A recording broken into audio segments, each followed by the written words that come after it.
Olá, estamos começando mais um episódio do Planeta Podcast. Sejam todos muito bem-vindos a esse episódio maravilhoso. Estamos recebendo aqui a Joyce Berto. Sim, eu acho que é o segundo episódio sobre literatura do programa, não é verdade, Daniel? A gente teve só Ulisses sobre literatura. Gostamos muito e não tocamos nesse assunto. E a Joyce conseguiu uma coisa que a gente gostaria, que é falar de literatura e as pessoas ouvirem. Verdade. Porque ninguém se importa quando a gente fala sobre livros. Não. Não é isso? Não, a gente... mas a gente falou pouco de livro, a gente teve um episódio só, né? Porque quando a gente fala, ninguém dá a mínima. Pois é. Mas acontece. É bom que ela tá aqui, vamos ver se presta atenção agora, né? Vamos aprender com ela. Exato. Tudo bem com você, Joyce? Tudo bem com vocês. Maravilhoso, maravilhoso. Seja muito bem-vinda aqui ao programa. Vamos falar aí um pouco de tudo. A primeira pergunta é como que nasceu, né? Como que você chegou até fazer um canal de YouTube? Que eu acho que é a pergunta que é um bom começo. Por incrível que pareça, essa é uma pergunta difícil de responder, né? Porque a gente começa uma coisa, normalmente alguma outra já fracassou, né? Quando Exato. a gente chega no YouTube, não, é que várias assim, outras. No nosso caso foi bem isso. É que assim, como eu tenho já eu sempre gostei muito de ler, né? Então, eu passei por um tratamento quando eu era mais nova, bem mais nova, e não tinha muita coisa para fazer. Você tá dentro do hospital, você tá cheio de exame para fazer, você fica 15 dias, 20 dias internado, e aí você faz o quê? Você lê, porque naquela época nem teve a cabo, essas coisas assim. Não tinha, e aí eu começava a ler, e lia muita coisa. E naquela época, assim, e eu sou de 88, então era uma época diferente. Não tinha muito esse negócio de literatura infantil, literatura, pelo menos não era uma coisa tão acessível. Literatura nunca foi acessível e é por isso também que com o tempo eu fui diminuindo um pouco isso no canal. Depois eu explico até, se vocês quiserem, com mais calma. Mas assim, eu lia muita coisa e lia de tudo, assim, sempre thriller, eu sempre gostei muito de thriller, de livros de terror e tal. De vez em quando caía um clássico, mas eu lia só pra fazer a parecida mesmo, porque não é gostosinho. E aí, quando eu cresci, né, eu decidi que, bom, vamos lá, meu pai queria que eu fizesse direito, aí eu corri que nem o diabo foge da cruz, eu não queria fazer direito. Aí, comecei a trabalhar e sempre trabalhando em livrarias. E aí, aquilo pra mim era, assim, maravilhoso, fantástico, era livros e autores, e eu passava o dia todo olhando tudo. E eu falei, bom, um dia eu vou abrir uma livraria. E eu foquei nisso. Só que quando eu, de fato, pensei em fazer isso, tô com os meus 27 anos de idade, vou abrir a minha livraria. Elas estavam fechando. Eu mesmo já não comprava em livraria. Você via na livraria, olhava o livro na livraria e comprava. Na época não era nem a Amazon que dominava, era a Submarino. Então, falei, bom, isso aqui é furado. Ainda cheguei a trabalhar em uma livraria e tive a certeza de que... Eu entrei na livraria só para ver que era uma furada. E aí eu falei, não vai dar certo. E eu percebi o quanto as pessoas não gostam de ler. Assim, é uma coisa impressionante. Então, quando eu comecei, eu falei... Aí um dia eu falei assim, bom, eu preciso arrumar uma forma de trabalhar com isso, porque é o que eu sei fazer. Eu fiz faculdade de letras. Professora não dá pra mim, assim, não rola. Eu falei, bom, então vamos lá. Vamos seguir com alguma coisa que seja mais dinâmico, informativo, que eu não precise ficar, né, caburizada toda em volta. E aí eu decidi fazer o canal. E montei, fui fazendo bem aos pouquinhos, aquela coisa bem amadora, não sabia nada de nada.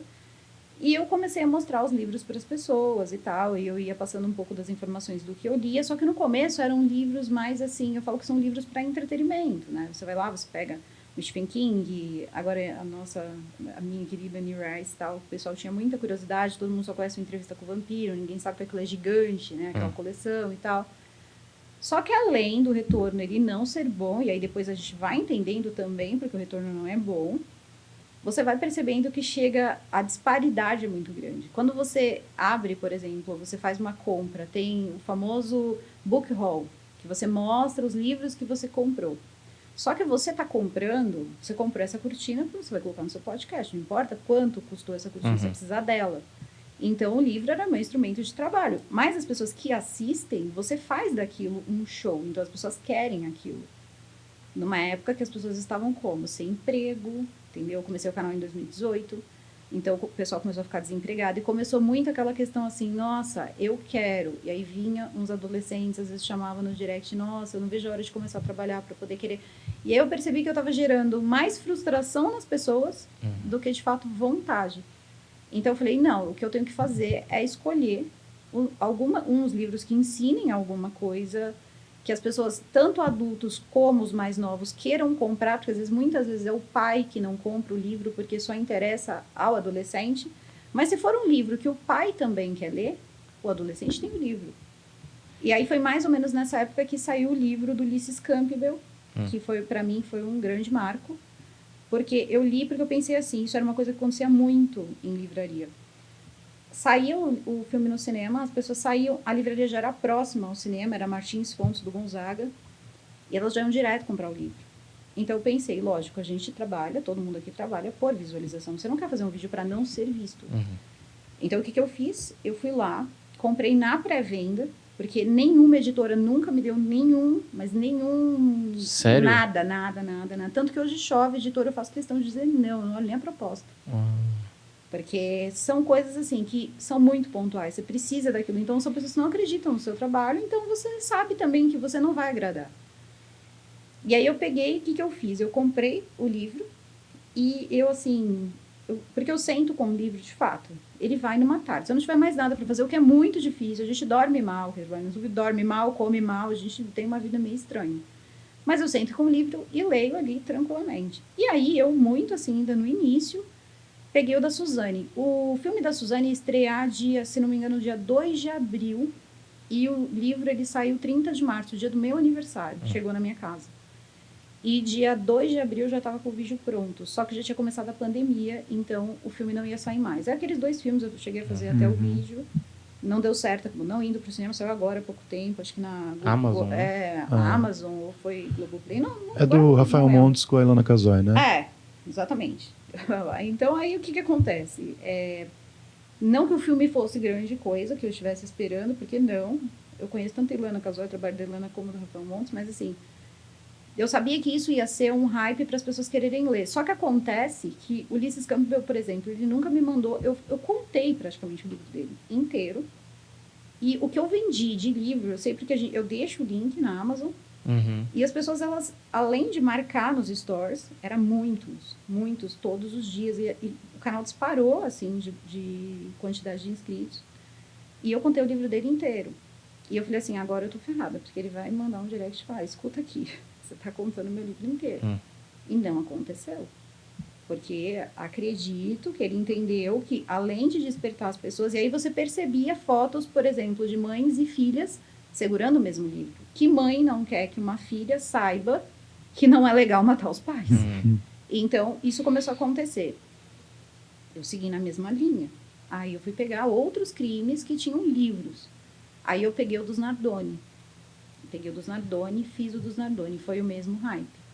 Aí começou, não tinha, agora saiu do Ulysses Campbell, o da Elise Matsunaga. Mas na época não tinha, mas o pessoal queria Elise. Aí, querendo ou não, o canal mudou de foco. Ele saiu dessa parte só literatura, apesar de ainda ter um pé muito forte dentro da literatura, mas as pessoas também, existe o vídeo de literatura e existe o vídeo de quando você está sem grana para literatura. Você quer só um bom vídeo. Ou às vezes eu faço vídeo que o livro é muito antigo. Não é fácil para a pessoa comprar, às vezes a pessoa nem acha para comprar. Então, eu faço do mesmo jeito, passo tudo que eu vi ali no livro, li ali no livro, e as pessoas, elas se empolgam. Então, elas se orientam mais na hora de escolher os livros. E dificilmente a pessoa, se for mais jovem e não tiver condições, ela vai pedir para a mãe ou para o pai, ele não vai comprar, porque ele também quer dar uma olhadinha. Então, isso foi uma coisa que eu percebi. Os jovens hoje, eles têm pouco poder aquisitivo, e quando eles têm poder aquisitivo, eles também não querem gastar com isso. Então, sobra para os pais. E aí, ao mesmo tempo, a gente também dá informação para os pais, e é por isso que o meu canal tem tanto adulto. Meu canal, acho que ele tem menos de 5% do meu canal é de menor de idade.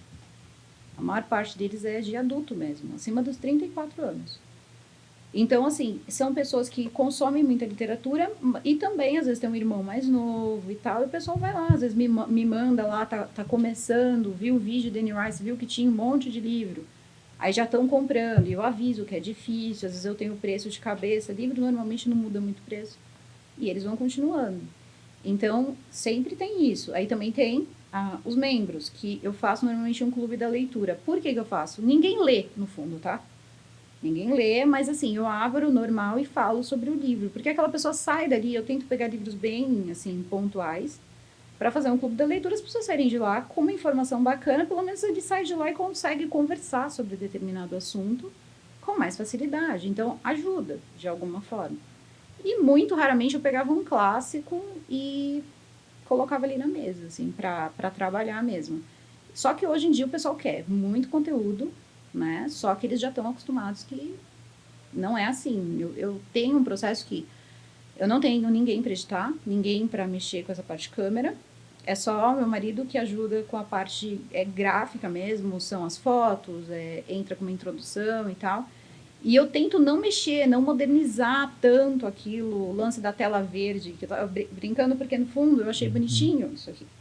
Porque é um modelo que eu acho que funciona muito para o YouTube. Quando você moderniza demais, parece um programa de TV. E aí perde aquela intimidade que a gente ganha, né, com os inscritos. Então eu também não faço essa questão. É a minha estante atrás. Então as pessoas às vezes estão... Eu estou numa live ou alguma coisa assim, ou até no comentário. Atrás de você tinha um livro de capa amarela. Qual era? É só colocar lá que a pessoa vai lá, depois ela marca você no stories que ela comprou o livro. Então essas pessoas estão lendo. Só que você precisa saber como fazer elas lerem. Que é justamente você pegar um ponto, ela vai ler hoje a Suzane e amanhã ela está com outro livro de qualquer outro assunto, porque vai fazer falta aquilo para ela. Sim. Então não adianta, você nunca vai conseguir fazer uma pessoa ler mandando ela ler. É uma coisa que é certa, assim. E aí foi quando comecei a mesclar esse conteúdo aí. E deu super certo, assim. Pelo menos pra mim deu certo. Passei a trabalhar acho que umas 3 vezes mais, mas deu certo. Acho que faz parte também. Mas seria mais ou menos isso. Ainda mais pra cidade às serras. Não é com 13 anos. Você quer dar um tiro na sua perna do que ler o livro. Totalmente errado a escolha, né, do repertório, que é onde se inicia o leitor. Mas é assim, né? Eu acho que a gente faz isso aqui também. A gente tenta capturar a pessoa, o negócio do clickbait, que todo mundo acha um absurdo. Na real, é jornalismo como sempre foi. Mas sem o clickbait, nada funciona. Porque o clickbait é o clickbait, não tem jeito. Coloca no título, livros. Vamos ver se alguém clica. Não, ninguém quer. Tanto que as pessoas... Exatamente isso. O que aconteceu com o mercado de livros e tal, em geral? Virou... As pessoas querem entrar para saber o que você comprou. Elas querem olhar quantos livros você tem na estante. Elas só querem perguntar para você quantos você tem, não quantos você leu. Quantos você tem. Como se fosse sei lá, como se você estivesse guardando bens ali. Colecionando, não é, entende? E as pessoas não entendem. Que eu também, comecei a comprar livros com 17 anos, quando eu comecei a trabalhar. Então, você vai acumulando ali uma quantidade de livros, mas tem horas também que a gente já quer colocar tudo, porque é muito livro. E eu sou uma pessoa que eu não gosto. Eu sou aquela pessoa que escreve no caderno, com a caneta, que tem o dedo todo tortinho, porque fica lá escrevendo horas. Eu gosto do livro de papel, eu não curto o Kindle. Meu Kindle lá tá pegando mofo. Porque não é. Eu acho que a leitura, ela é uma experiência. E quando você... É a mesma coisa, você ler alguma coisa no seu celular e você, de repente, pegar alguma coisa ali e se dispor a abrir e ler. E segurar. Aquilo tem um peso, aquilo tem um cheiro, aquilo tem uma textura. Quando você abre um Kindle, não é muito diferente de você abrir, por exemplo, sei lá, o G1. Então, o seu cérebro assimila diferente. Você só vai conseguir prestar atenção nisso se você fizer os dois. Lê o mesmo livro, sei lá, nas 2 versões, aí você vai entender.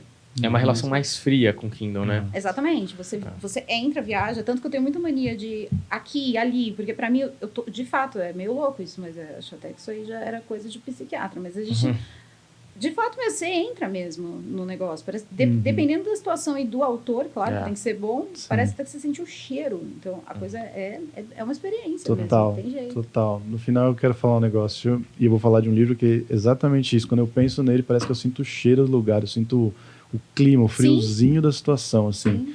Mas eu queria pegar um ponto que você falou lá no meio da história que você estava contando, que realmente, né, as editoras, elas... fazem um trabalho um pouco confuso em relação à promoção de literatura. Parece que é tudo muito conveniente, confortável, e eles não querem sair disso. E você trabalhou em livraria. E é muito difícil viver de literatura, tanto você escrevendo ou você trabalhando com livros no geral. E tem isso. Eu tô viajando aqui, mas vai fazer sentido no final, tá? As livrarias estão acabando, apesar da Amazon e do Submarino serem ferramentas que não tem como não usar, e a gente não está matando as livrarias por usá-los, de certa forma também faz parte do pacote de contribuir para tudo que está acontecendo, não ter mais livro físico e tudo mais. E a Saraiva é um ponto que você tocou no seu livro, que, pelo amor de Deus, eu vou falar de novo aqui, várias vezes já falei, os vendedores não sabem sobre livros e é muito triste. Entende tudo que eu estou falando? Para que caminho você acha que a gente vai? Porque você deve ter pensado muito mais sobre isso. Eu trabalhei na Saraiva, na verdade. Vem para cá. Eu sei, eu vi no seu vídeo. E eu estourava de vender. Eu vendia muito livro. Porque eu era o tempo todo. A gente tinha uma coisa muito legal naquela época, que você podia pegar qualquer livro, quando você estivesse, sabe, sem fazer nada, quando você fica conversando com seu colega, você podia pegar. Eu não era muito de colega. Então eu pegava alguma coisa ali e começava a ler, porque eu sou meio assim, sabe, fechado. E aí eu sempre tinha alguma coisa para indicar. Sempre, assim. A minha cabeça, eu podia não ler o livro, mas pelo menos ali eu já entendia qual era, porque assim, coisas que você vai aprendendo. Por exemplo, você olha um livro, muitas vezes você vai por endosso de outros autores. Eu via muito isso. Em livros que, às vezes, você via que a editora, ela gastava uma grana para fazer aquele livro. Ela colocava lá, o livro que Stephen King morreu de medo. Gente, mundo real, essas coisas são pagas. Tipo, são endossos pagos. Então, ele vai lá, ele não leu aquilo. O cara e nem morreu de medo. Nem morreu de medo. Tipo, entendeu? Não morreu Mas de funciona, medo. a gente sabe que tem gente que se vende porque, totalmente exatamente, assim. mas é que tá. Quando você percebe, o problema é que as pessoas, elas olham o mercado literário e elas romantizam muito aquilo. São só produtos. E eu vou falar para vocês, assim, essa coisa toda da cultura, da liberdade, do saber e do ler e tal, isso é a utopia que a própria...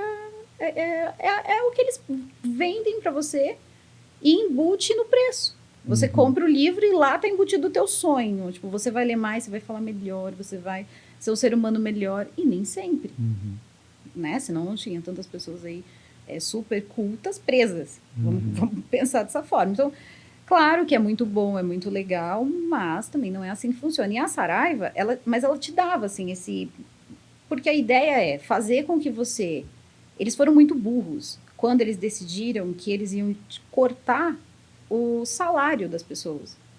Por exemplo, a Cultura era um lugar que quem gostava de trabalhar em livraria queria trabalhar na Livraria Cultura, porque a Livraria Cultura você tinha um plano de carreira, você ganhava bem. E foi uma das livrarias que começaram a perder com isso, porque eles começaram a cortar salários de funcionários. Para você ter uma ideia, para você mexer nos livros jurídicos da Cultura, você tinha que ser advogado.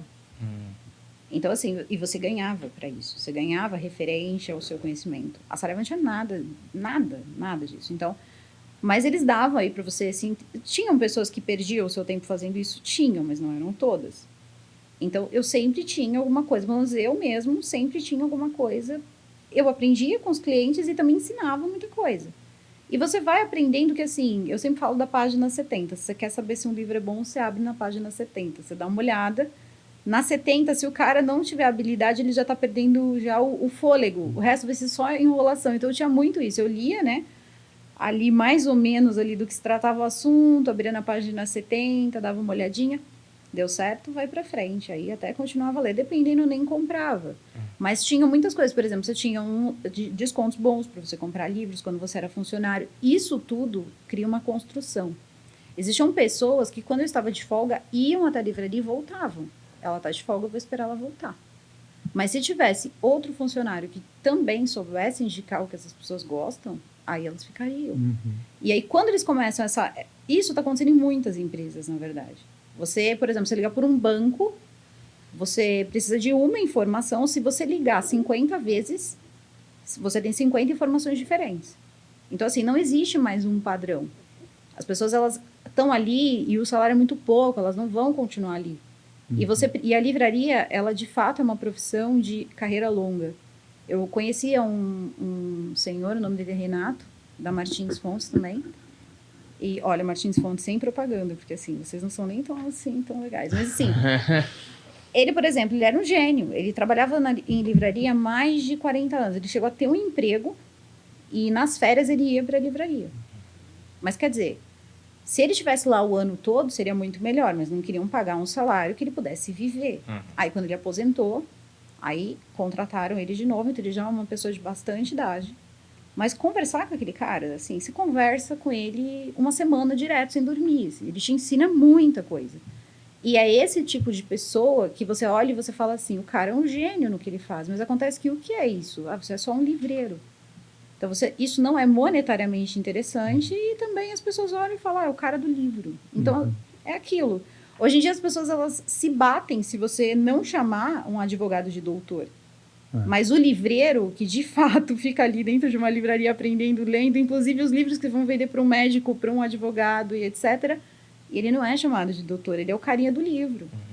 Então, você não tem nem nome numa livraria, você é a mocinha, você é o carinha do livro. Então... E para a maioria das pessoas que entram na livraria, você é a mocinha que vai me indicar onde é que está o livro de determinado assunto. Determinado assunto, ou também, assim, eu estava em casa e a minha amiga falou de um livro. É um livro que tem um cara que deixa a mulher dele e fica com uma menina que é mais nova. E só que a mulher dele está grávida. Qual é o título desse livro? Aí você olha para ela e você fala assim, então, não sei, vamos descobrir. E aí, enquanto você senta com ela e você faz ela descobrir, a pilinha dela vai subindo. Ó, pô, não é esse, mas esse aqui tem uma história, porque você já percebe que essa pessoa está sendo o quê? Traída. Então você vai, entendeu? Você tem que ter. Se você não tiver essa sagacidade, você não vende livro, amigo. E é por isso que, assim, as editoras, elas estão bem lascadas. O que elas tiraram, que elas poderiam ter diminuído lá na frente, elas vão sofrer um pouco, porque sem profissionais assim, elas não vendem. E é por isso que... E claro que quem consome sofre, porque o preço é 3 vezes maior, porque ele tem que fazer o que ele fazia em um livro. Antes ele conseguia, com um livro, cobrir 3 livros. Agora é o contrário. Ele precisa tirar tudo de lucro em um livro só que ele vende. Aí você vê uns livros absurdos. Um livro comunzão que você via por R$50, sei lá, está R$189. Na pré-venda, então você paga mais barato. Mas as pessoas vão comprar? Esse é o ponto. Compram. Consegue? Algumas, mas as tiragens, elas são, assim, extremamente menores. Porque livraria trabalha com... Eles chamam de... É como se fosse assim, você vai, eles te mandam uma quantidade de livros. O que você não vender, você devolve. É o que eles costumam chamar de recall. Aí recolhe tudo e você não paga, só que aquilo ali vira encalhe. É por isso que você vê hoje em dia muitos livros naquelas feirinhas de R$10. Porque é encalhe de editora aquilo ali. Eu sei porque eu consigo olhar até as folhas que acabam oxidando, assim. Aquilo ali é livro que fica muito tempo um por cima do outro parado. Então acaba acontecendo isso. Aí para não jogar no lixo, ganha-se R$10. É que, mano, o cara da livraria tem uma falta de noção. É que, por exemplo, eu fui garçom. E o cara falou pra mim, você não é garçom. Você é vendedor. Você ganha uma porcentagem em cima de tudo que a gente vende. Então, você tem que vender. Então, o cara que você senta lá e você vai atender, você tem que fazer esse cara consumir o máximo possível e sair o mais rápido possível da mesa para outra pessoa consumir com 0. Sim. Então, você fica lá, o cara acabou de começar, um café, conta, não sei o que, você fica lá enchendo o saco do cara, você enchendo o saco, óbvio, com jeito, né, e tal. Porque você quer vender mais, porque no final do dia você vai tirar uma porcentagem daquilo. Sim. E o vendedor de livros nada mais é que é um vendedor. Ele tá vendendo, ele não é o dono da loja, mas ele precisa vender, que nem você falou. Sim. Tem um cara muito habilidoso na livraria da Vila, no Eldorado, chama Ivan. Esse cara, eu sempre vou lá comprar um livro, eu sempre levo 5. Mas é. E ele sabe, é isso que você falou. Eu vou lá e eu falo, queria um livro sobre Harry Potter, por exemplo. E falei, esse cara quer ser mágico. Aí já me leva mais 5 livros de magia. Mas é isso, entendeu? O cara tem que entender o perfil do cara que ele tá falando. E aí esse cara tem que ter lido muito e de vários segmentos para falar, então essa mulher tá sendo traída. Mas eu já li muito livro de corna. Então, peraí. Então esses são os melhores livros de corno, toma aqui. E aí você põe os melhores livros de corno e junta os melhores livros para a pessoa aprender a diagnosticar um cafajeste para não ser corna novamente, entendeu? Ou então livro da mulher empoderada, você põe lá. Porque tem gente que gosta. Eu acho que a autoajuda só ajuda quem escreve. Mas é uma porta de entrada também, não é? É uma porta de entrada. Eu acho que é aquilo, né? Quando o cara tá lendo sobre um assunto que é de interesse dele, que é porque a pessoa só pensa em si mesmo, né? Totalmente. Acaba que ele vê, ler é legal, aprendi coisas, vou para um próximo passo da coisa. Normalmente, eles não terminam todos aqueles livros, assim. Eles vão ler 1 ou 2, vão sair curados, porque é aquele falso momento de eu estou curado, já fiz alguma coisa por mim. Aí ele pula para outras coisas mais interessantes. Aí ele vai ver que é gostoso, ler, ele vai colocar alguma coisa embaixo do travesseiro, aí ele vai ter aqueles famosos livros, 1 minuto para mim, que todos os dias ele vai, né, e Isso é Mas golpe, não importa, isso é golpe. porque começa assim mesmo. Depois, quando você vê a pessoa tá lendo até bula de remédio. É para todo mundo? Não é para todo mundo. Tem gente que não gosta de televisão. Parece estranho, mas tem gente que não gosta. Então, tudo bem. Aí é uma questão de não gostar, mas muitas pessoas não têm o contato mesmo. Parou na viuvinha, na moreninha e aquilo ali, o ranço não saiu até hoje. Assim. Não achou o livro certo, né? Isso, mas esse é o problema no final. As professoras, Assim como musicais. Ai, é o problema, sabe o que é? Então, nada mais... as coisas estão tão chatas hoje em dia e não precisa ficar mais chato. Então, assim, se você tem lá, se é professor e tal, coloca umas coisas mais dentro da realidade. O cara não... Tem palavras ali que já entrou para linguagem morta, assim. A língua morta, já ninguém sabe mais o que é aquilo. Sim. Ninguém escreve mais farmácia com PH. Ah, mas tem traduções novas e tal, que arrumaram isso. Tudo bem, mas o contexto não se encaixa em nada. E, no fundo, é aquilo. Normalmente você acaba se vinculando àquilo que te representa de alguma forma. Aquilo não te diz nada. Um tempo que você não viveu, são menções a músicas que você nunca ouviu. Então fica bem difícil. É legal viajar no passado, mas de repente para um garoto de 10, 12 anos, não é muito legal. Assim. E aí traumatiza. E tem livros e livros, né? Porque, por exemplo, eu tava lendo O Conde de Monte Cristo, que é um livro antigo. É um clássico desse tamanho, né? Mas, Paula, cara, esse cara escreve de um jeito que parece que escreve tudo bem, é de uma outra época, mas parece que ele escreveu hoje, assim, é muito... Tem lá um rebusco e tal, que você entende e tal. Você fala, caraca, esse cara pinta uma imagem na sua cabeça muito bem definida, assim. Aí você pega um Cidade das Serras, e eu tenho 31, mas você pega um Cidade das Serras com 13, com 14, mano, eu odiava esse livro. E assim, eu não era um cara que tinha dificuldade de ler na escola, por exemplo. Tinha outros moleques que não gostavam. Mas assim, era um livro que eu falava, possível, sabe, né? Possível. E o cara... Nem o professor quer ler isso aqui, tá ligado? Tipo... Então você fica traumatizado. Você fala, puta, nunca mais eu quero ler. Até você achar um livro que você fala, nossa... E seja o que for, né? Seja a biografia do Agassi. Você fala lá, caramba, que legal isso aqui e tal. Eu acho que tem os dois problemas, né? Que é isso. Por exemplo... Uma vez, olha, eu sou de Osasco, mas uma vez eu fui a Barcelona. E aí eu fui numa livraria e eu queria muito ver um livro do Zafón em espanhol. Ah, o Zafón. E inclusive, né, é muito sobre isso, né? Muito sobre um livreiro dos livros esquecidos, que tem essa magia do livreiro e tal. Família Sempere e tudo mais. E aí eu fui perguntar pra moça, assim, ela era essa moça meio USP, assim, sabe? Meio calça de capoeira, esse pessoal mais descolado, assim, de porta de faculdade, né? E aí eu perguntei e ela, tipo, meio que deu uma debochada, tipo, o Zafón é só um best-seller, tipo, foda-se o Zafón, tá ligado? Então, quer dizer, tanto o cara que não sabe nada, que trabalha na livraria lá, e não são todos também, só, né, retificando, mas também o outro que acha que, não, o bom só é sei lá, vamos ler só Cortázar. O Zafón é um best-seller, a gente nem fala sobre ele. Também prejudica, né? Porque é muito mais fácil você se apaixonar lendo um Zafón do que um Cortázar. Ele é best-seller por motivo, né? Então, mas aí vem da cultura do lugar. Tem que ver qual é a cultura daquele país em relação à leitura. Porque aí você pega toda a história de um país. Né? Existem países aí, por exemplo, que enquanto a gente era aqui, tinha nada, né? A gente vivia aqui um tempo aí que era só a galera nativa mesmo, não tinha colonização e já existia direito, tribunal, já existia tudo em outros países. Então, você tem que ver toda essa carga. Você está na Itália. Itália nasce praticamente o direito. Então, são pessoas que já têm dentro da cultura. Quem você acha que bancava, por exemplo, esses estudos todos? A igreja. Então, quase tudo que você ia estudar era dentro de igrejas, né? Então, já há muito tempo. Então, essa galera já tem, com eles, assim, uma cultura diferente em questão à leitura. Então, isso aí vem muito de país para país mesmo.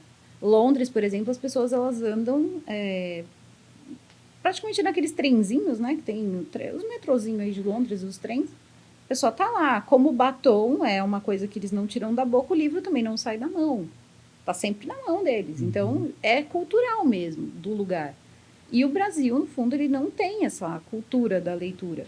E aqui começa a ser errado, porque como você não tem a cultura da leitura, é aquele assim, como é que eu vou saber que eu vou gastar meu dinheiro e se não for bom? E aí você vai atrás do quê? Da lista da Veja. Garantido, que também né? é pago. Então, assim, você tá entendendo? Por isso que os livros viram best-seller. Você vê livros bem ruins que não virou. em outros países, mas no Brasil vira. Tem muita franquia de livro, franquia de filme, porque hoje em dia ninguém mais escreve livro. Não tem. Eles já escrevem no modelo roteiro, sei lá, para, na pior das hipóteses, a Netflix fazer o filme. Então já é feito nessa forma. Não é feito para você imaginar, não é feito para você. Não, ele está pronto ali para você. Eles já imaginaram para você. Então você. Mas é bom, claro que é bom, é interessante, é bonitinho e tal, mas se você parar e analisar friamente, eles são iguais. Sim. Um tem um vampiro, o outro tem uma menina muito louca que, enfim, gosta de coisas muito cinzas, né? Todos os tons de cinzas possíveis. Mas se você parar para olhar a estrutura do livro, elas são os mesmos elementos ali daquele livro. Virou action figure. É uma né, receita, sim, é uma receita. E ali vai sendo construído. E assim são construídos esses livros aí que são os best-sellers. Até de personalidade, né? Inclusive Sim. Dan Brown, né? Dan Brown. Brown. Você lê o Código da Vinci, eu li o Código da Vinci, eu fui ler Anjos e Demônios, eu parei meio que no meio do Anjos e Demônios, fiquei irritado. Eu falei, mano, eu tô lendo o mesmo livro, velho. Mas o Código da Vinci, ele não foi um livro, ele foi um fenômeno no sentido de anarquia mesmo, contra a igreja. Eu lembro que quando saiu o Código da Vinci, as pessoas andavam com o Código da Vinci na mão, na Praça da Independência, como se fosse assim, olha, eu tô questionando a Bíblia. Eu sou tipo, tô rasgando tudo, sabe?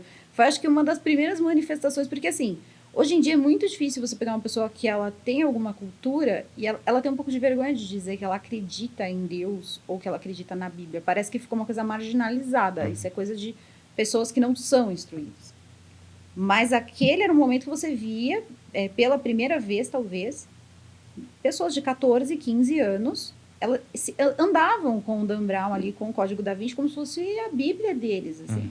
Olha aqui, tipo, Jesus, ele teve mulher sim. Tipo, eram umas coisas assim bem... eu quero ser subversivo, vou fazer isso.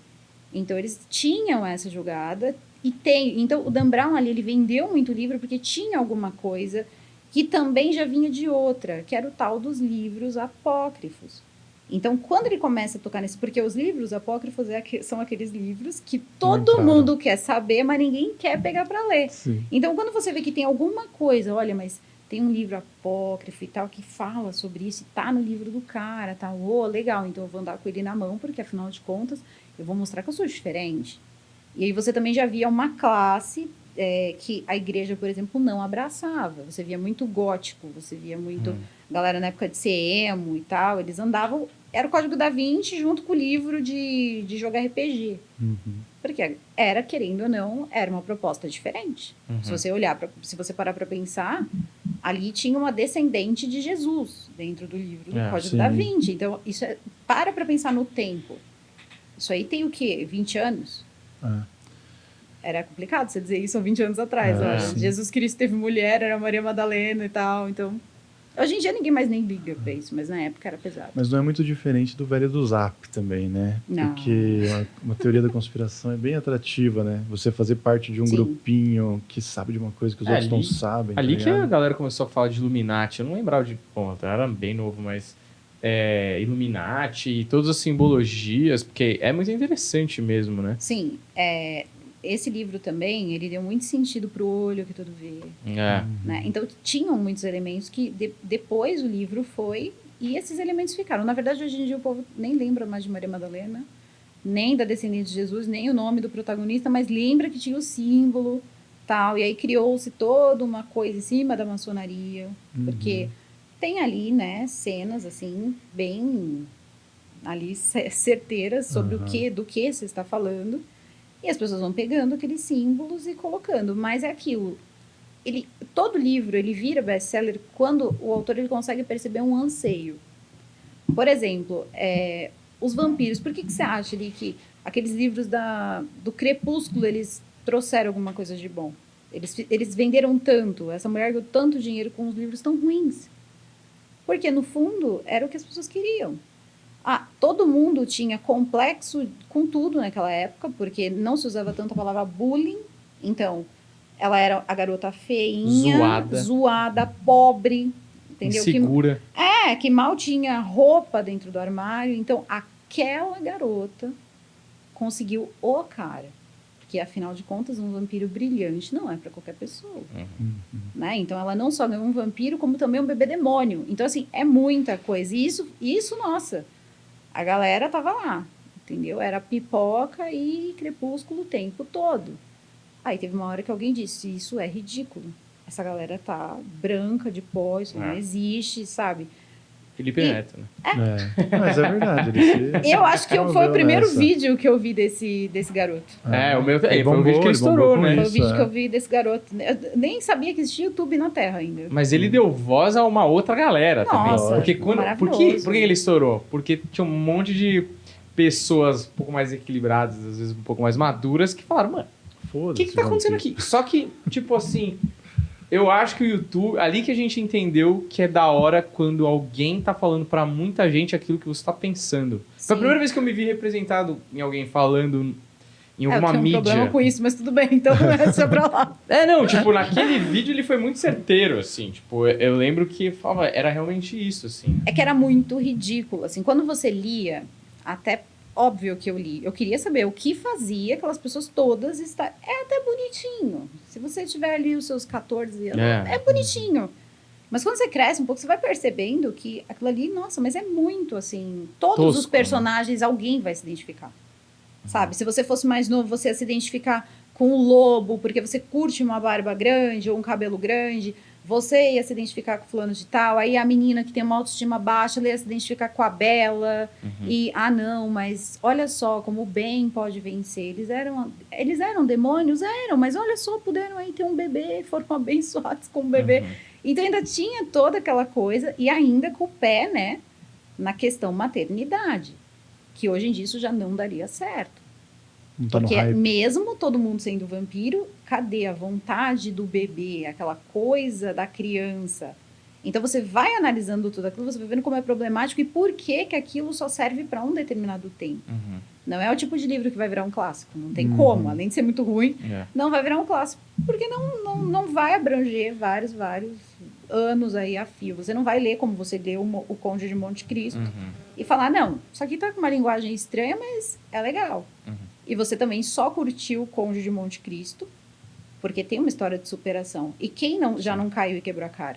Todo mundo. Então ele conversa com todo mundo. Vingança, né? Vingança. Mas quem não gosta de vingança? Sim, Não, isso porque é a história mais repetida, né? São uma das histórias mais repetidas, mas ainda assim funciona e é bom, né? Agora eu vou jogar uma heresia aqui absurda, mas é uma viagem que eu pensei enquanto vocês estavam falando aqui, só pra gente, sei lá, de repente gera um corte polêmico aí. Mas, por exemplo... Os livros, eles influenciam certa maneira de pensar e coisas que acontecem por se tornarem populares, como a gente falou na popularização do olho, da coisa dos Illuminati, aí cria-se um monte de coisa em cima disso. O inferno, ele não está na Bíblia, né? Ele está em Dante, né? E, lógico, não estou comparando os dois, hein? Só queria deixar claro. Mas vocês entendem que meio que foi isso que rolou na época? Vocês acham que foi isso que rolou na época? Tipo, ele criou uma parada que era criativa e, sei lá, direcionou um pensamento, e a partir dele, hoje em dia, a gente tem essa figura de inferno que nunca foi estabelecida num livro que era sagrado. Bom, na verdade, você está totalmente certo. Não existe inferno. Existe uma menção a um lugar.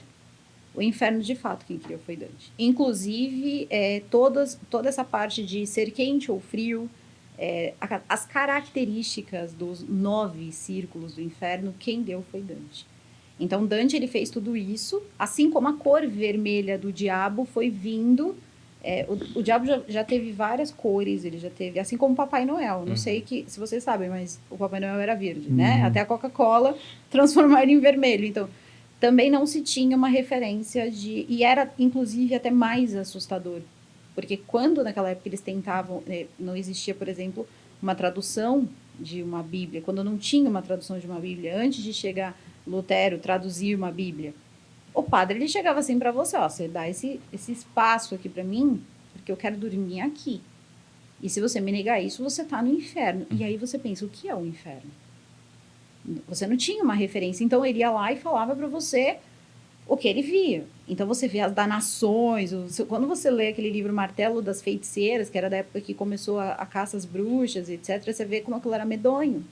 Era mais fácil você ser queimado numa fogueira e preservar a sua alma, porque o inferno era ainda pior que aquilo. E aí, quando Dante traz os 9 infernos, que inclusive é muito interessante, eu gosto de uma parte que fala do ego, onde as pessoas se encontram, né, frente a frente. Então, também tem níveis de maldade, por isso que são 9 círculos. E o fundo é onde está lá. Outro dia eu até dei risada, porque vocês estavam comentando aí sobre o Hitler e tal. Essa gente bem legal, Saddam Hussein e tal. E seria nesse fundão aí, que daria mesmo onde estariam essas pessoas aí que são... As pessoas eles nem falam como porque não poderia. Já seria uma maldição se fosse dito. Então, Dante, ele foi genial, assim, nessa hora. E Dante nem era um escritor, assim. E, na verdade, você sabia que o Inferno, o livro do Dante, eles são 3 livros, e ele não começa, por exemplo, com o céu. Ele começa com, acho que, Inferno, Purgatório. Ele não começa... Inferno é o 2, Inferno, eu acho. É Purgatório. Eu vou checar isso. Agora, também me deu branco aqui. E aí, você vê lá os 3, né? E, no fundo, depois você percebe que nenhum deles também é tão perfeito ali na sua plenitude. Não é, então, quando você chega ali na parte onde não é o fundo do inferno, também não é um lugar, assim, tão maravilhoso. Sim. Eu não sei o que ele quis dizer com isso. Essa literatura, acho que é de 1400, né? E ele também não era um homem que... Ele não escrevia. Depois ele escreveu, acho que mais um livro. Mas ele era basicamente um político, assim. Não tinha muita coisa com a literatura. Ele escreveu esse livro. E, de fato, acabou dando ali as caras que a gente consegue ter hoje, assim, imaginar, pelo menos, de como seria o inferno. Então, às vezes, eu vejo umas coisas que... Eu acho que, às vezes, falta muito as pessoas se questionarem. Elas olham... Eu tenho muita coisa com a questão da Segunda Guerra Mundial. Quando a gente pega ali Tesla e tal. Tesla era um gênio mesmo, assim. Só que o Tesla, ele é um gênio muito esquecido. E é muito interessante esquecer Tesla. Porque essas luzes que todo mundo vê por aí, isso tudo veio da cabeça dele. Ele foi o primeiro a fazer, de fato, um projeto. Isso não é teoria da conspiração. A teoria da conspiração é fazer as pessoas acreditarem que isso é ET. Não, isso não é ET. Isso são o quê? Aeronaves, coisas que estão sendo montadas. Inclusive, já escutei muitas vezes que são montadas, inclusive, na Área 51. Por isso que se vê tanta coisa. Ele tinha vários projetos. E Tesla, ele fazia assim. Ele tinha os projetos dele. E quando ele... Por exemplo, ele ficava num hotel 10 anos. Aí ele não queria o último que ele ficou, que ele morreu. Ele ficava num canto. Depois, ele simplesmente não tinha como pagar. Ele chegava e falava, olha, toma esse projeto meu aqui e eu volto para te pagar e recupero. Às vezes ele voltava, às vezes ele não voltava e essas pessoas já sabiam para quem vender. Então, tudo isso a gente tem que pensar que, assim, essas aeronaves com luzes e até mesmo projetos de fazer com que um radar não pegasse, coisas fossem extremamente rápidas, isso veio tudo do Tesla. Só que o Tesla, na época, ofereceu para o governo americano. E o governo americano não quis comprar. Então, ele foi e ofereceu para, na época, então, né, a União Soviética.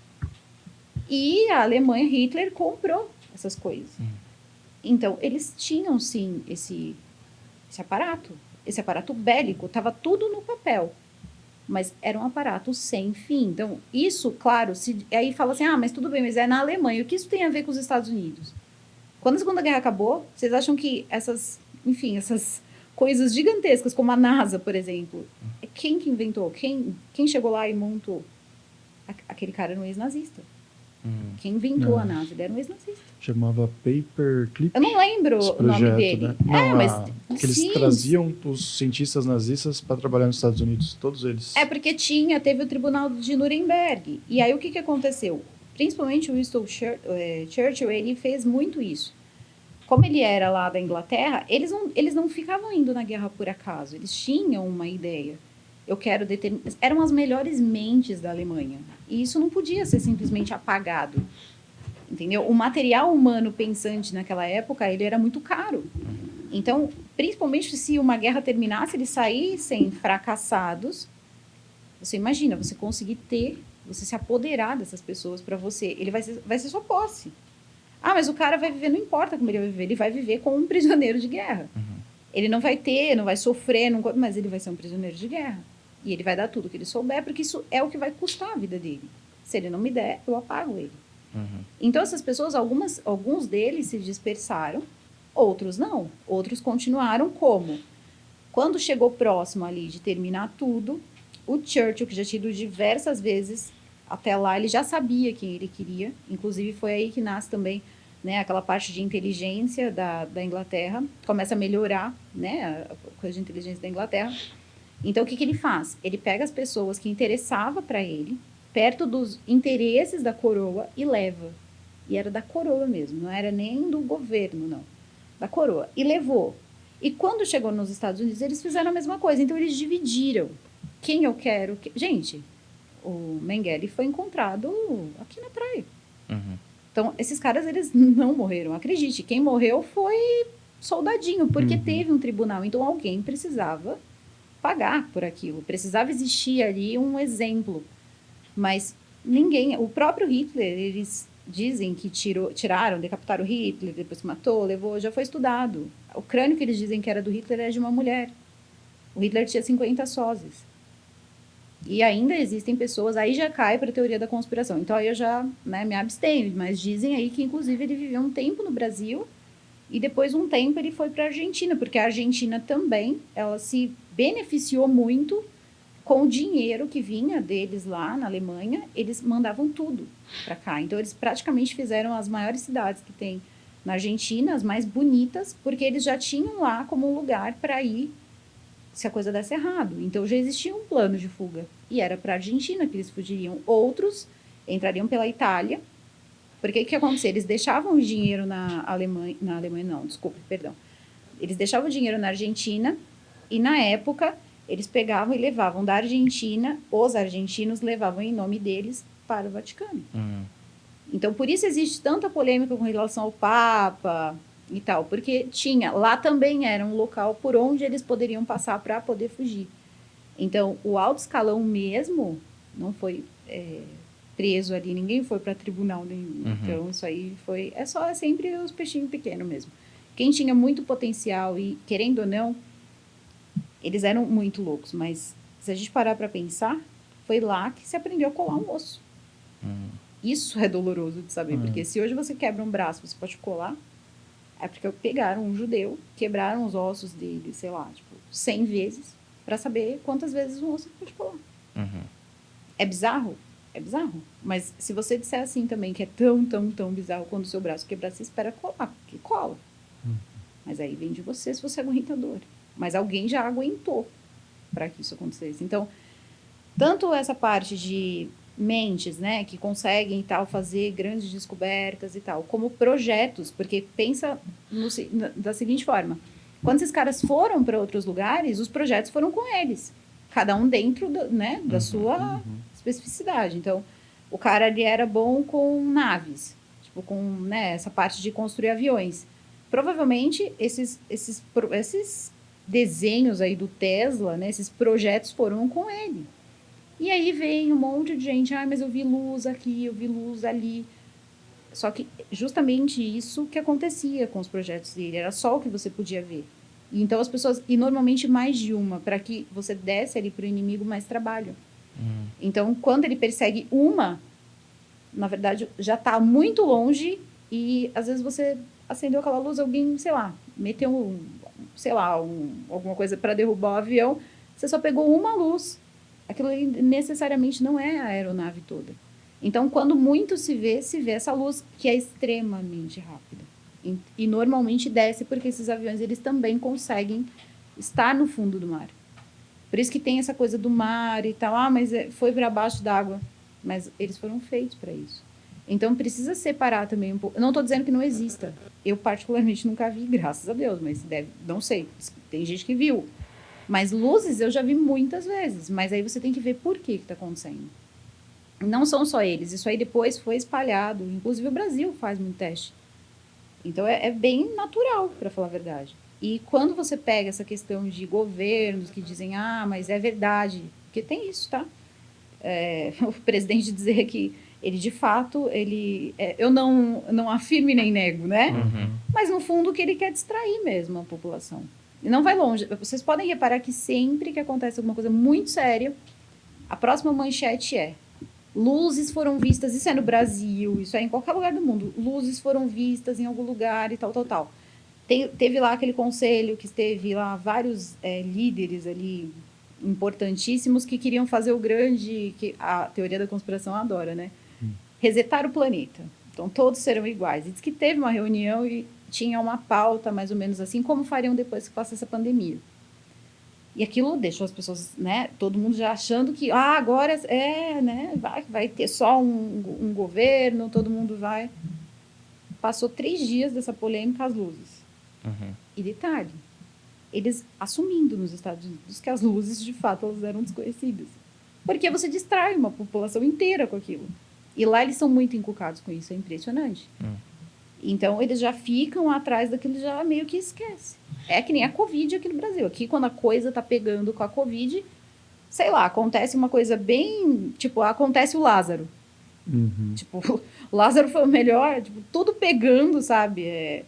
Em todos os lugares, a política pegando, a doença comendo solta, surge o Lázaro. Ninguém lembrou de pandemia, nada, só se lembrou de Lázaro. E assim vai indo, são elementos que vão sendo usados ali por governos para ir acobertando uma cena ou outra cena que de repente não é interessante. Querem acreditar em ETs, acreditem em ETs, seria mais ou menos isso. Eu também concordo, mas aí também é pegar tudo que você aprende, tudo que você lê, tudo que você jogar fora. Então, se alguém chegar e falar, mas eu acredito, eu não posso falar nada, porque eu não vi.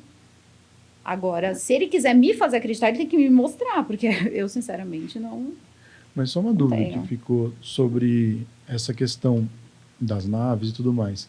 Isso você diz individualmente cada governo ou você acha que tem realmente uma galera só, que eu sei que entra também na teoria da conspiração, mas de certa forma, uma galera definindo como vai ser, por que vai ser e por que a gente não pode saber que essa tecnologia existe, por exemplo, sabe?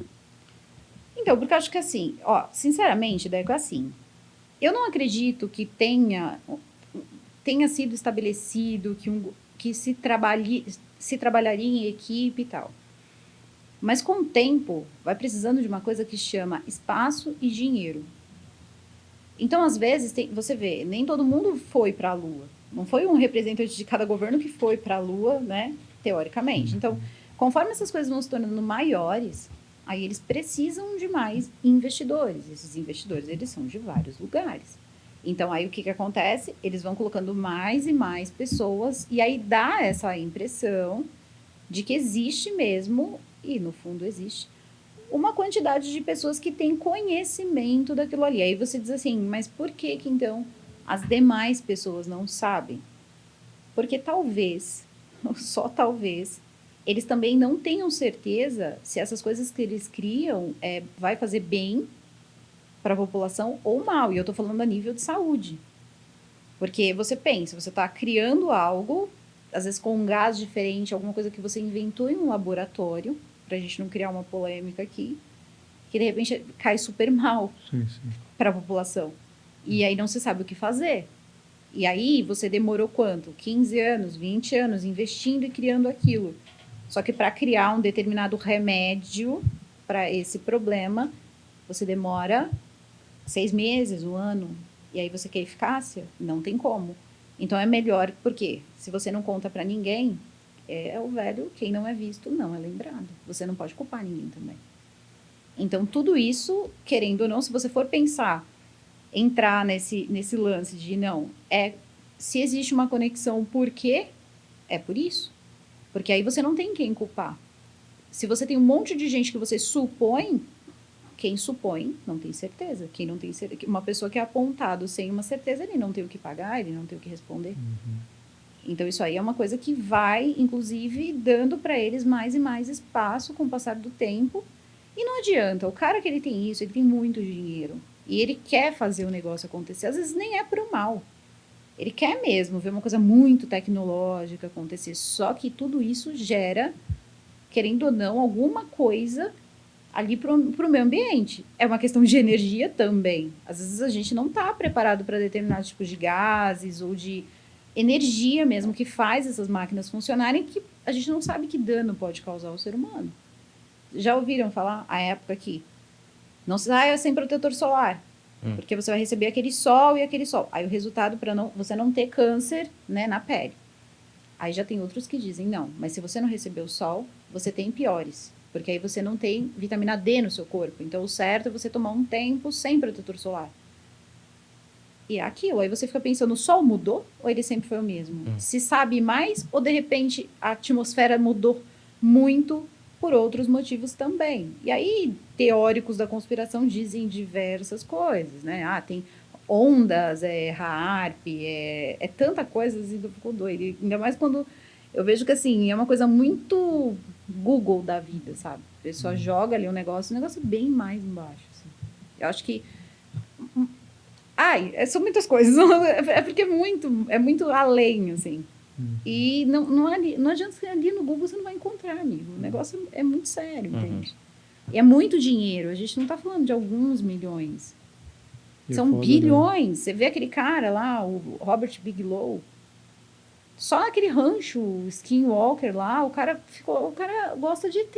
O cara quer fazer as coisas de ET. Ele tem dinheiro sobrando. E ele vai lá e faz de tudo. O cara fala de 20 milhões como se fosse assim, tipo 5 contos, entendeu? Então, não dá. E aí, como é que você para? Você pega uma pessoa... Você lidando com um doido, com pouco poder aquisitivo, já é difícil. Com um que tem muito poder aquisitivo, como é que tu segura ele? E aí você vem... A gente para, né? E pensa assim... Ah, será que isso existe? Não sei. Junta 15 loucos aí e me conta. 15 loucos milionários. Será que não tem? Você acha que ele vai estar preocupado? Você acha mesmo que, por exemplo, esses caras eles vão adquirir alguma doença? Não, se eles tiverem que andar igual o seu quadro ali, com roupinha de astronauta, eles vão achar o máximo. E eles não pegam nada. Mas aí a população já são outros 500, porque as pessoas elas nem enxergam que existe uma população, existe eles.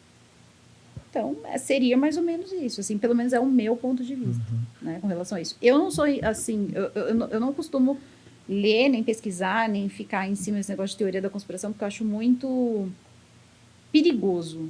Tem pessoas que são tão... Assim, eu sou da época do fim do mundo. O mundo ia acabar em 2000, aí depois o mundo ia acabar em 2012. Depois, era tanto fim de mundo que, sinceramente, teve uma hora que eu falei, que acabe logo, porque eu não aguento mais passar susto. Então, é a mesma coisa, sabe? A gente vai vendo tanta coisa acontecendo, o mundo vai acabar, e entrava naquela histeria total coletiva.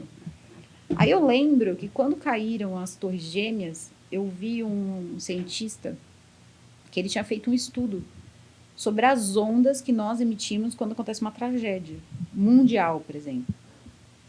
E aí depois a gente vai fazendo certas conexões e aí você vai entendendo também por que se anuncia tanto esse fim de mundo.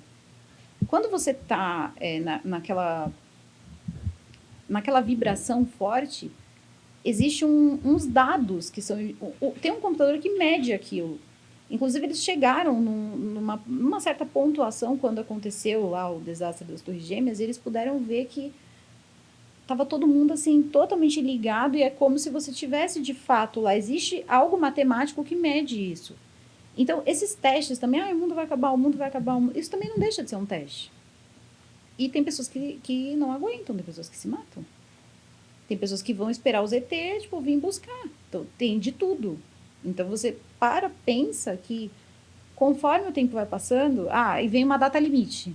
Gente, acho que o ano passado devia ter, sei lá, quantas datas aí, limite. Aí vem a data limite de fulano de tal, de outro, e a população apavorada.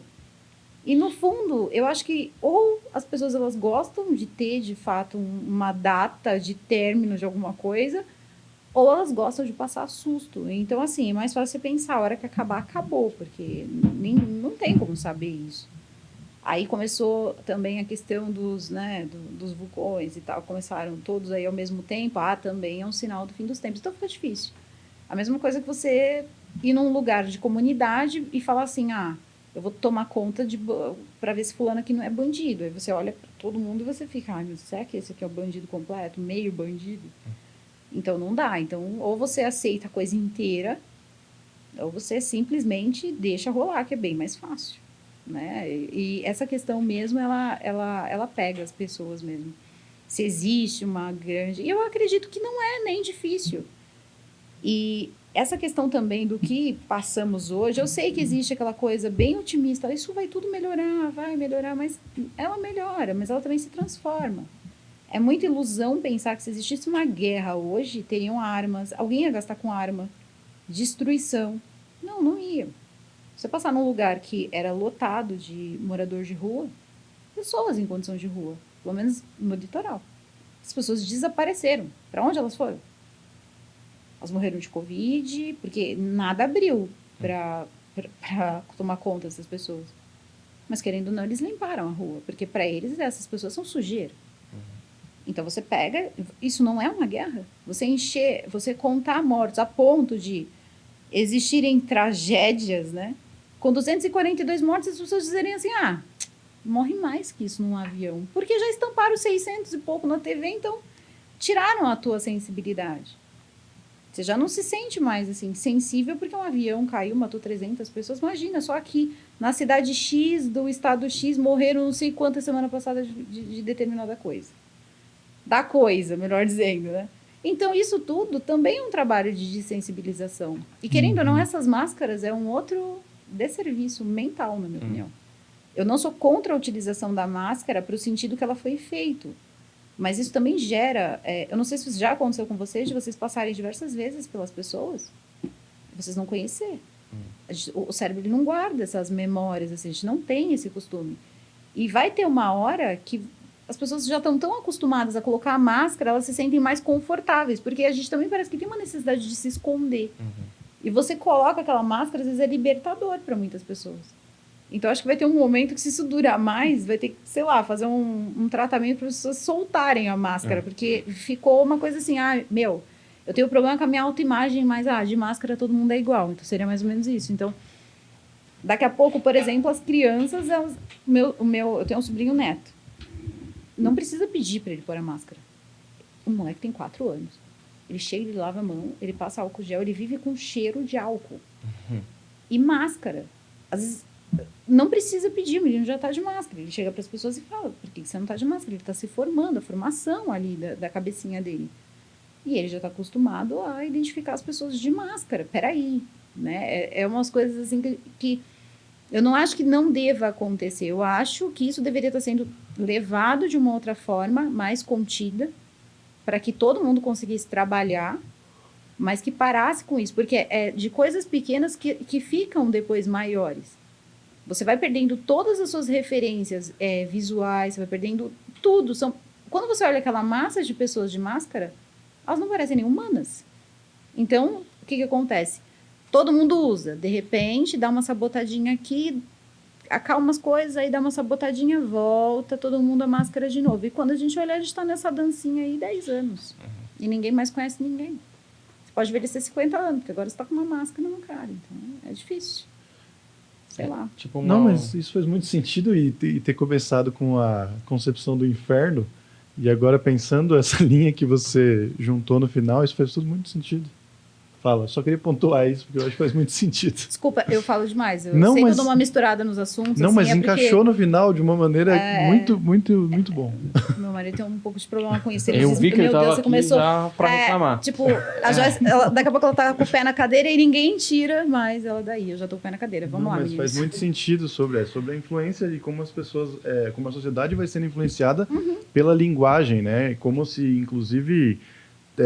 todas as especulações e coisas e acaba sendo entretenimento na internet também e influencia uma geração sobre como ela vai agir, sobre qual é o padrão de raciocínio que ela vai tomar a partir da vida. Isso faz sentido pra caralho.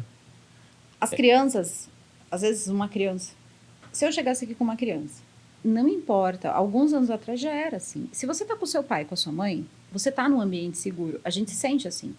Se a sua mãe não te deu aquela... Sabe aquele velho, né? Olha, não mexe nas coisas, né? Não faz isso pro tio ou fulano de tal. A criança, ela chegava aqui, ela ia te dar um beijo. Agora ela faz assim pra você. Gente, é medonho você ver uma criança de 4 anos, 5 anos fazendo assim pra você. Ele já perdeu esse contato. com o próximo. Ele já perdeu. E isso não vai ficar menor. Isso vai ficar pior. Vai ser uma coisa... deu alguma coisa de, sei lá, gripe, máscara. Ele já cresceu assim. Então, isso aí já vai virando. E o que mais segura... A única coisa que ainda dá uma segurada em muitos jovens... Todo mundo pensa, a igreja é Deus. Não, são as mães e os pais. Se você vai perdendo o pouco do contato que sobra quando você cresce, para muitas pessoas fica quase nulo, você não lembra nem da identidade visual daquela pessoa direito. Porque também, quando você é criado, né, você se desenvolve no ambiente que você... Por exemplo, você está de máscara, é quase como o estranho é você que está sem máscara. Então, eu já te enxergo do mesmo jeito que a gente fica tentando ver como as pessoas são atrás da máscara, eles tentam enxergar como é a gente, na verdade, com a máscara, porque é o que está errado. E eles apontam e eles falam para você, cadê a máscara? O de casa fala, a pestinha fala. Cadê a máscara? E a gente acha bonitinho e tudo, mas depois a gente fica pensando isso a longo prazo, se essa coisa não acabar logo, daqui a pouco já é difícil. Hoje em dia você fala com as pessoas, você vai numa loja, gente, o vendedor às vezes ele prefere pedir o seu WhatsApp e ele conversa com você dentro da loja pelo WhatsApp. As pessoas não falam mais. Aí agora também elas não se tocam mais. É assim, não existe mais abraço, não existe mais nada. Isso vai ter um preço lá na frente. Se já não existe muita empatia entre as pessoas, você imagina você pegar uma criança, por exemplo, que tem uma propensão ao crime, ou que já não é muito empático com as pessoas, e você dá esses remedinhos aí de ajudar essa pessoa, dar esse reforço para que ele não tenha empatia com as pessoas. O que pode acontecer? Para ele, se para uma pessoa que já tem uma propensão a matar ou a fazer coisas ruins, ele vê o rosto, às vezes não incomoda, você imagina se ele não tiver essa noção.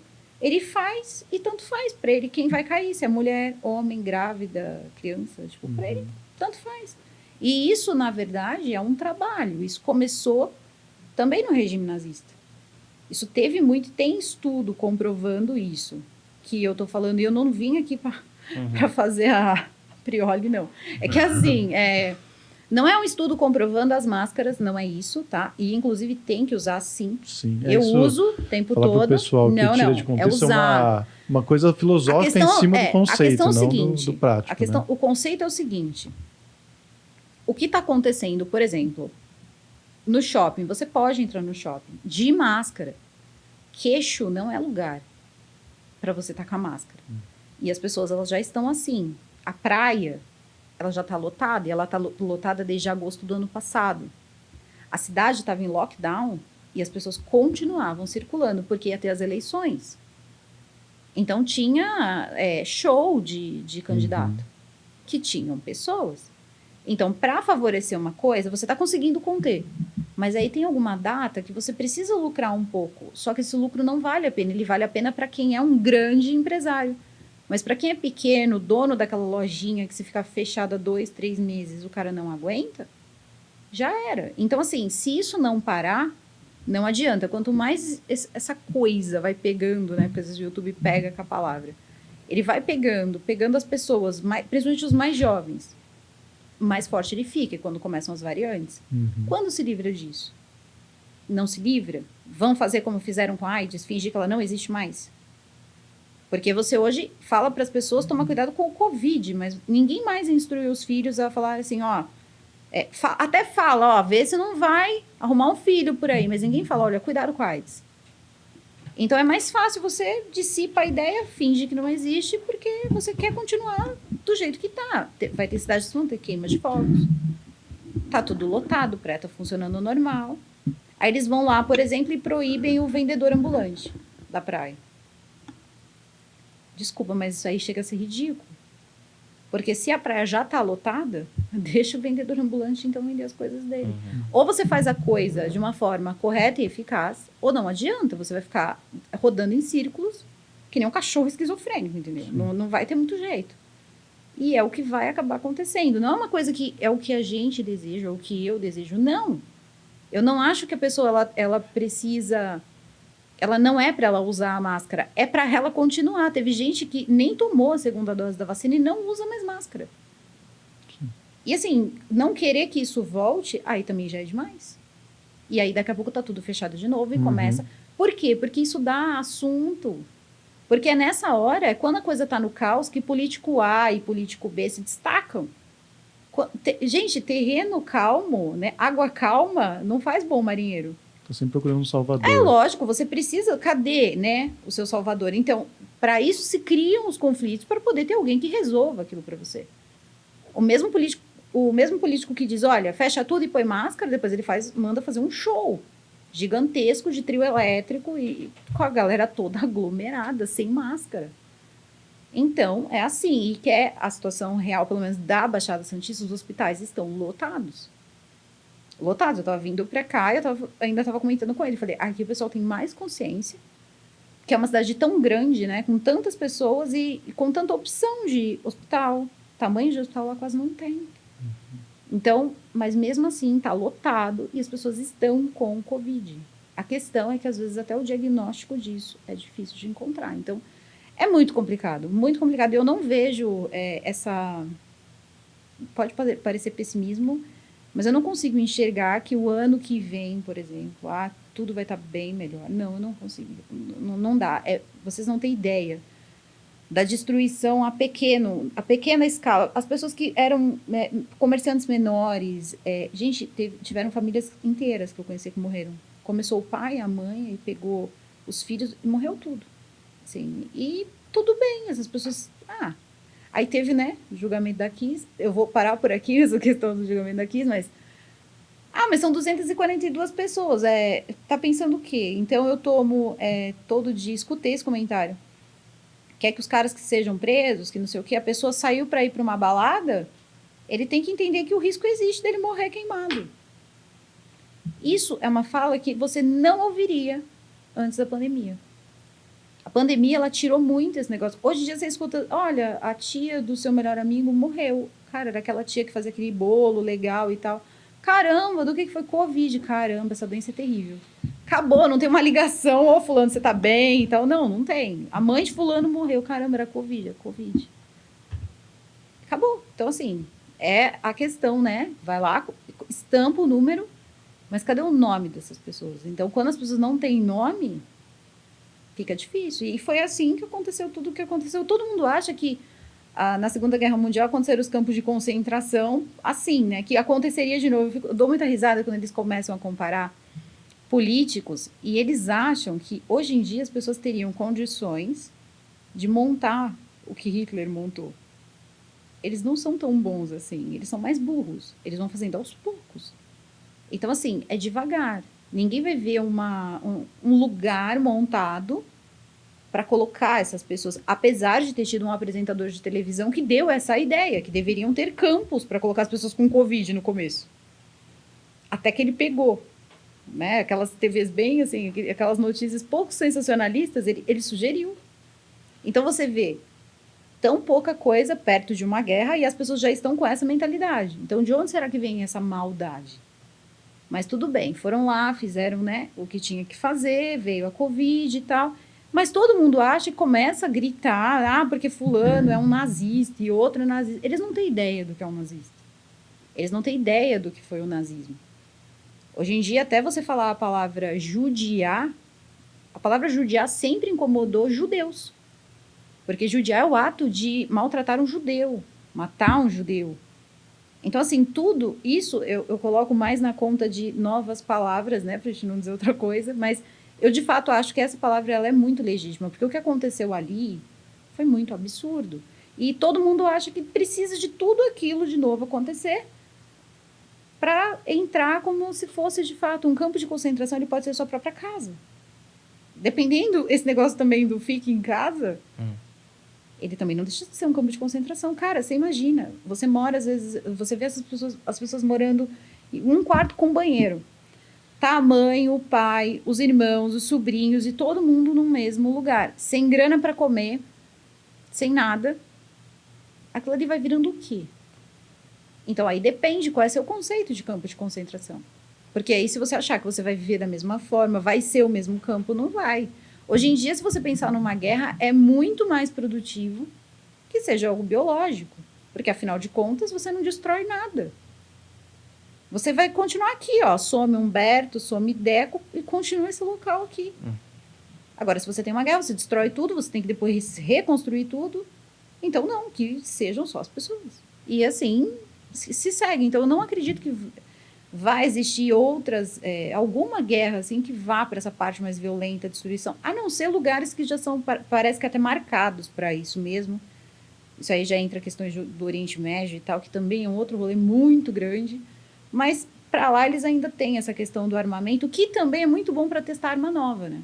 Porque você vai lá, você testa num lugar que ninguém está tomando conta, você vê se aquilo funciona bem ou não. E ninguém nem fica sabendo. Mas em questão a lugares grandes, ainda mais Brasil. Porque o Brasil é uma coisa que encanta as pessoas de fora. Todo mundo queria ter aí um pedacinho do Brasil. Então, vai sendo feito dessa forma. E a galera ficou sem emprego nessa brincadeira. Tiveram que se virar nos 30. Alguns tiveram aí cabeça e conseguiram viver até melhor do que vivia antes. Mas ainda existem pessoas que precisam trabalhar fora e que, se isso não passar, eles são os próximos. E eles acabam entrando em contato com você e você que ficou lá se protegendo e tal, você vai se contaminar também. E aí não tem jeito, vai ser dessa forma. E aí a gente tem o que agora? Natal, depois Ano Novo, as queimas de fogos, o pessoal pela praia, aí o fulano já bebeu uma, bebeu duas na beira da praia, já tá a cerveja dele na boca do fulano ali, do amigo dele, que sabe lá quantas bocas o cara já beijou na noite, daqui a pouco entra o quê? Carnaval. Como foi? A Covid não começou, gente, em março. Porque a minha mãe pegou uma gripe esquisita em janeiro e ela ficou 5 meses doente, ruim. Quando entrou a Covid, é que os médicos suspeitaram que poderia ser Covid. Só que vocês acham que alguém estragou o carnaval? Então, é aquilo. As gripes, elas estavam acontecendo. Até então era gripe. Ninguém sabia o que era. Aí é que eles foram dar um alerta. E ainda existem pessoas que dizem que parece que lá em Wuhan começou em outubro. Existe aí uma especulação que teria começado em outubro. Então, assim, não sei. Mas eu acho, sim, que... Primeiro, porque foi certinho. Acabou o carnaval, começou a pandemia. Então, não adianta. De novo, vai ter essa flexibilização, porque o pessoal ficou muito, muito indignado ano passado, porque não teve. E esse ano, eles vão liberar. Já liberou para futebol, já liberou para várias coisas. Você acha que eles não vão liberar para carnaval? É muito dinheiro que eles perdem, não tem jeito. Olha, acabou o episódio da Joyce, esse episódio maravilhoso. Espero que você tenha curtido. Deixa o like, segue a gente. E tem o outro episódio da Joyce que também tá maravilhoso. Você, por favor, não perca lá, porque eu não sei qual parte tá melhor. Ajuda a gente a decidir, comenta lá e fala aí qual foi a melhor parte, a 1 ou a 2, né, Bertinho? Eu achei que você não ia explicar, porque o que eu falei lá no outro, que é o primeiro, que eu não sei se é esse, que a gente gravou tudo, um dia vai fazer sentido, é que ficou tão bom que a gente dividiu em 2. Isso. Então você não viu o completo. Terminou agora, mas você não viu o completo. Eu não vi o completo, mas Não eu tenho a sensação que eu vi lá. E pode ter terminado agora, você ter visto só a parte 2 e não ter visto a parte 1. Quer dizer, você não viu o completo. Não é? Então vai lá ver tudo, que é um baita pacotão de entretenimento da melhor qualidade, tá certo? Valeu, obrigado. Tchau, tchau.